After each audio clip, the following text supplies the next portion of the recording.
ગોગંબા નગરમાં પરંપરાગત રીતે હોળી પ્રગટાવવામાં આવી. ધાર્મિક ઉમંગ સાથે હોળીની ઉજવણી કરવામાં આવી હતી. ફાગણ મહિનાની પવિત્ર પૂર્ણિમાના અવસરે ગોગંબા નગરમાં જૂના બસ સ્ટેન્ડની પાસે પરંપરાગત રીતે હોળી પ્રગટાવવામાં આવી હતી. દર વર્ષની પરંપરા મુજબ પાવાગઢ ડુંગર ઉપર જ્યારે હોળી પ્રગટાવવામાં આવે ત્યારે એ હોળી પ્રગટાવ્યા બાદ હાલોલ, ગોગંબા અને જાંબુગોરા ખાતે હોળી પ્રગટાવવાની પરંપરા આ વખતે પણ નિભાવવામાં આવી હતી.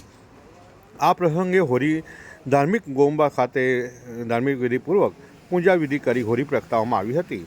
આ કાર્યક્રમની અંદર પંચમહાલ જિલ્લાના સદસ્ય ભૂપેન્દ્રભાઈ સોલંકી, ગોગંબા સરપંચ નિલેશભાઈ વરિયા, ગ્રામ પંચાયતના સદસ્યો તેમજ પૂર્વ ભાજપ પ્રમુખ ગુણવંતસિંહ ગોહિલ ઉપસ્થિત રહ્યા હતા.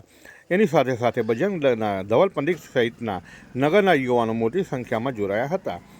હોળી પ્રગટાવતા પહેલાં વૈદિક મંત્રોચ્ચાર સાથે પૂજન કરવામાં આવ્યું હતું અને સમાજમાં સુખ, શાંતિ અને સમૃદ્ધિ માટે પ્રાર્થના કરવામાં આવી હતી.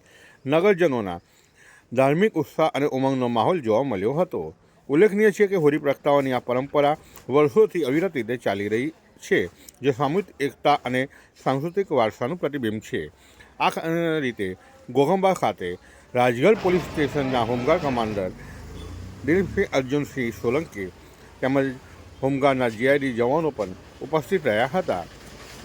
હિન્દુ ધર્મમાં હોળીનો તહેવાર ફાગણ માસની પૂનમના દિવસે મનાવવામાં આવે છે, પરંતુ આ વર્ષે પૂનમના દિવસે ચંદ્રગ્રહણ હોવાથી જ્યોતિષીઓ અને પંડિતોના સૂચન મુજબ જિલ્લામાં એક દિવસ વહેલી એટલે કે સોમવારે હોળી પ્રગટાવવામાં આવી હતી.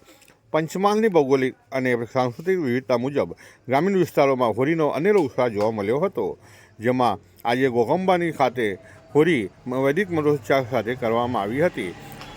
વિવિધ માન્યતાઓ મુજબ આ વર્ષે પણ અનેક ગામ લોકોએ હોળીની અંદર ખજૂર, હાયરા, લવિંગ, ફટકડી તેમજ કાળા તલનો ઉપયોગ કરી શ્રીફળ સાથે હોળી વધેરવામાં આવી હતી. મિતુલ શાહ સાથે દિવ્ય ભાસ્કર, ગોગંબા.